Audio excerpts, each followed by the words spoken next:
আসলে গণভোটটা আসলে কখন হবে? নির্বাচনের আগে হবে, পরে হবে নাকি নির্বাচনের সময় হবে? যদিও ববি হাজাজ বললেন যে এটা প্রায় সিদ্ধান্ত হয়ে গেছে যে নির্বাচনের সময় হতে পারে।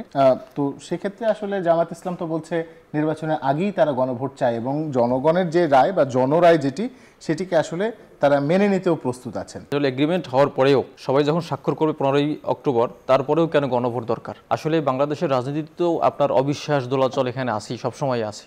সুতরাং যখন দেখা যাচ্ছে যে সবাই এগ্রিমেন্টে স্বাক্ষর করলো, স্বাক্ষর করার পরবর্তীতে গিয়ে যদি বাস্তবায়ন না হয় বা বাংলাদেশের জনগণ যদি ভিন্ন কিছু মনে করে কিনা, এটা যাচাইয়ের জন্য গণভোটটা দরকার।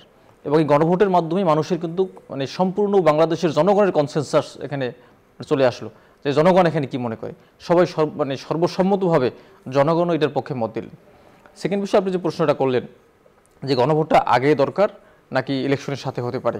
এখন বাংলাদেশের বর্তমান সামনের যে ইলেকশন, আমরা সম্ভাব্য যে ইলেকশনের কথা বলা হচ্ছে, সেই নির্বাচনে যদি এটা হয় সেটা হতে পারে, কিন্তু আমাদের এনসিপির দাবি ছিল যে গণভোট হয়ে সংস্কার হবে, গণভোট হবে, জুলাই চার্টার হবে, তারপরে নির্বাচন হবে। আমাদের একটা দাবি এরকম ছিল, কিন্তু সেখান থেকে কিন্তু এনসিপি আবার এই কথাও বলেছে যে আগামী নির্বাচনের সাথেও গণভোটটা হতে পারে।